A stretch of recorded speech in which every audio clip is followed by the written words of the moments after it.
12ই ফেব্রুয়ারি মবের কবর হয়ে গিয়েছে। ঝগড়া না করলে মানে মাথায় কিলবিল কিলবিল করে, সাধারণ মানুষ খুশি, রিক্সাওয়ালা খুশি, ঠেলাওয়ালা খুশি, শুধুমাত্র জামাত খুশি না। এই মব সন্ত্রাসীদের ঠ্যাং ভেঙে দেবেন ইনশাআল্লাহ। আমরা জানি আরমান সাহেব গুম ছিলেন, গুম যখন ছিলেন তিনি জালিম ছিলেন, কিন্তু এই আরমান সাহেব গুম যখন ছিলেন তারপরে এখন যে পরিপূর্ণ জালিম হয়ে গিয়েছেন সেইটা আমরা জানতাম না।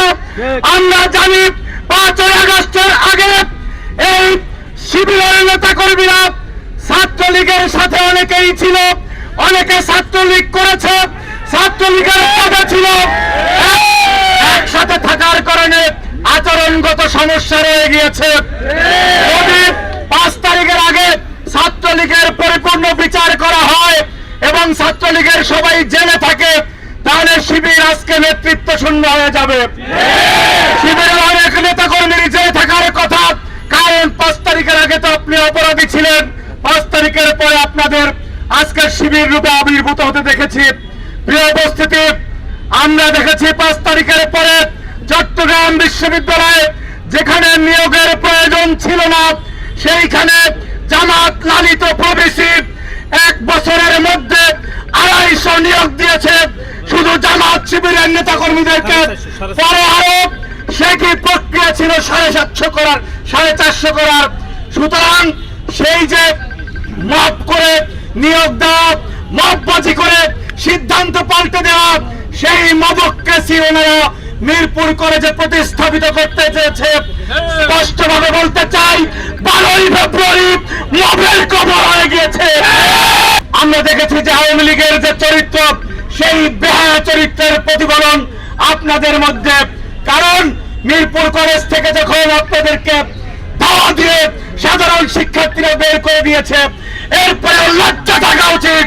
আর কোথাও যদি এই মব সন্ত্রাসীদেরকে আপনারা দেখেন, ছাত্র দলের উপরে ছাত্র দলের নেতা কর্মীদের রাকিব নাসিরের পক্ষ থেকে স্পষ্ট বার্তা, এই মব সন্ত্রাসীদের ঠ্যাং ভেঙে দেবেন ইনশাআল্লাহ।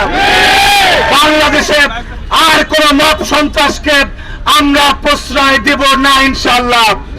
পাশাপাশি আজকের আরমান সাহেব যে কাজ করেছেন, আরমান সাহেব ওনার কর্মকাণ্ডে পরিপূর্ণভাবে জামাতের চরিত্র প্রতিফলিত হয়েছে। এই কাজটি জামাত করে থাকে। আমরা দেখেছি যে অনেক নারী অথবা পুরুষ, বিশেষ করে নারীদের মধ্যে এরকম থাকে যে ঝগড়া না করলে মানে মাথায় কিলবিল কিলবিল করে, মনে হয় ভালো লাগে না, শরীর খারাপ, পেট ব্যথা এরকম লাগে ঝগড়া না করলে। আজকে জামাতের চরিত্রের মধ্যে ঠিক সেই অবস্থা দেখতেছি।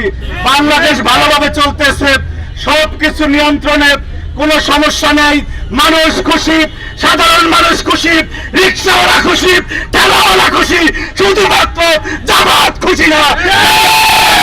কিলবিল কিলবিল করে পরিস্থিতি ভালো লাগতেছে না, কারণ সবসময় একটি বাজে পরিস্থিতি, ঘোলা পানিতে মাছ শিকার করার যে পরাজিত শক্তির অপচেষ্টা সেইটা তারা লিপ্ত রয়েছে। এই সকল অপচেষ্টা ছাত্রদল ব্যর্থ করে দিবে, সেই কাফেলায় আপনাদেরকে আমরা রাজপথে থাকার আহ্বান জানিয়ে বক্তব্য শেষ করছি।